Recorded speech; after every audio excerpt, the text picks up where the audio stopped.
Welcome back to the PMBOK 8 discussion series. My name is Steve. If episode 1 was about tailoring, choosing the right delivery approach for the context, then episode 2 is about something even more fundamental. What are we actually trying to achieve? Because PMBOK 8 makes a clear statement, quietly but deliberately. Project success is no longer defined by delivering scope alone. That's a shift that many organizations are still coming to terms with. Before we go further, please take a moment to like this video, subscribe to the channel, and leave a comment if this series is useful for you. It helps this content reach other project managers who are wrestling with the same questions and trying to understand what PMBOK 8 actually means in practice, not just how to memorize it. And if there's a PMBOK 8 topic you want us to cover in a future episode, drop that down in the comments as well.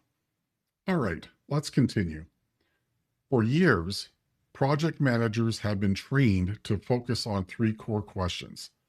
Did we deliver what was approved? Did we hit the schedule? And did we stay within budget? Those questions still matter. PMBOK 8 does not dismiss discipline or control, but it adds a fourth and far more uncomfortable question. Did the project actually deliver value? Because a project can be perfectly executed and still fail to move the organization forward. Most experienced project managers have seen this pattern. The project closes, the status is green, the team moves on. And months later, adoption is low. Benefits never materialize, and stakeholders disengage quietly. No one calls it a failure, but no one calls it a success either. A healthcare organization spends 18 months implementing a new patient portal. It's delivered on time, under budget, fully tested. 6 months later, usage is at 12%. Why? Because no one validated whether patients actually wanted another login, another app, another interface. The IT requirements were met, compliance was satisfied, but no one asked whether this solved a real patient problem or just created another system people would ignore. The output was perfect, the outcome was irrelevant. Or consider this. A financial services company deploys a new compliance reporting system.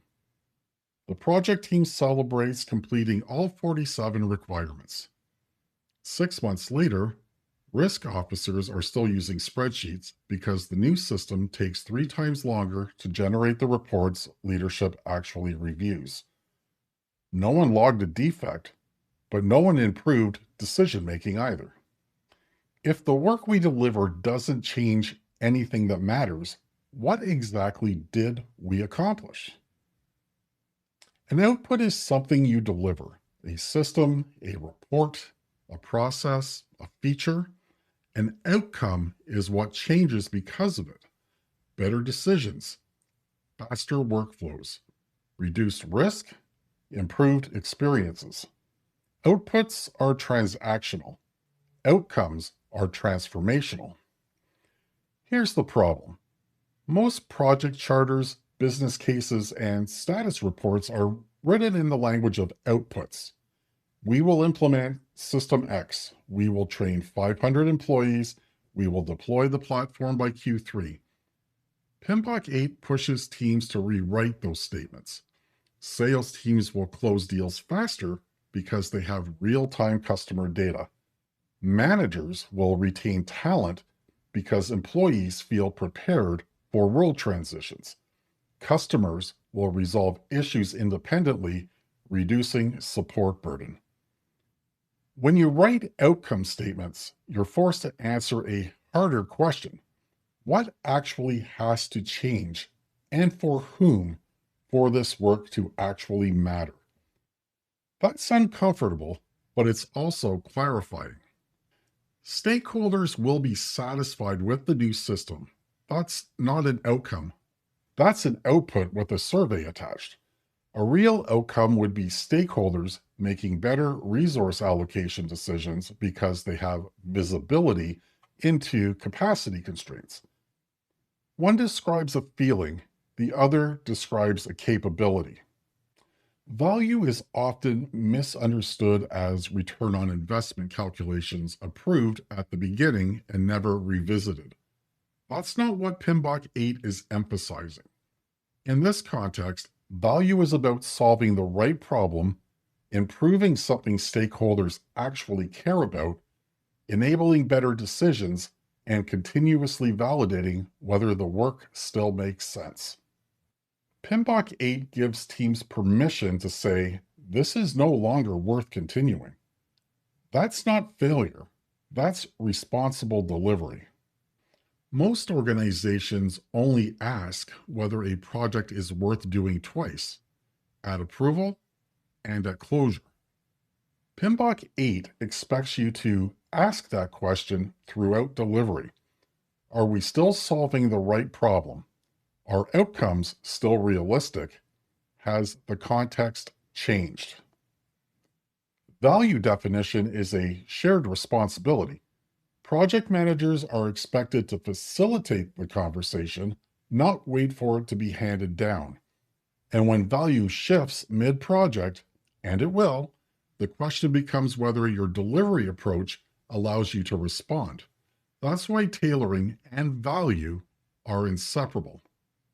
Under PMBOK 8, the project manager's role expands, but not into more administration. It expands into judgment, engaging earlier in defining success, challenging vague definitions of value, testing assumptions throughout delivery, and surfacing misalignment before it becomes sunk cost. This moves the project manager from task coordination into decision support. Outcome-focused delivery is uncomfortable. Outcomes are harder to measure than tasks. They expose misalignment earlier.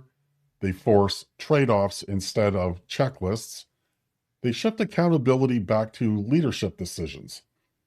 Some organizations prefer the comfort of deliverables even when they're not working.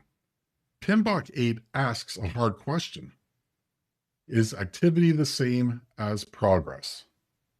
PMOs optimized for reporting will struggle. PMOs that clarify priorities, surface trade-offs, improve decision timing, and track outcome indicators become strategic assets. Instead of saying a project is 72% complete, on schedule, within budget, a value-focused PMO might say, early adoption shows 60% engagement, above the threshold needed to achieve the outcome. But integration delays now put that outcome at risk. One tells you about tasks, the other tells you about outcomes. As teams adopt this mindset, mistakes show up repeatedly. Confusing satisfaction with value, defining outcomes so broadly they're meaningless, waiting until the end to assess value, treating value as the project manager's responsibility alone. If you're the only one asking whether the work still makes sense, that's a warning sign. You don't tailor for flexibility's sake. You tailor to protect value. Different contexts demand different approaches because different outcomes matter. As you think about your current projects, ask yourself, do we define success beyond deliverables? Are we validating value as we go or assuming it will appear at the end? Are decisions driven by impact or habit? PMBOK 8 isn't asking project managers to do more work.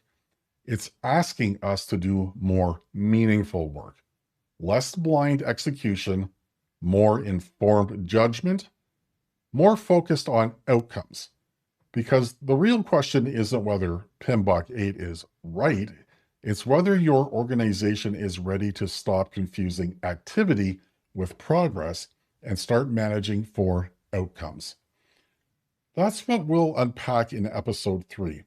If you haven't watched episode 1 on tailoring yet, it's available now on the 4E Project Solutions YouTube channel.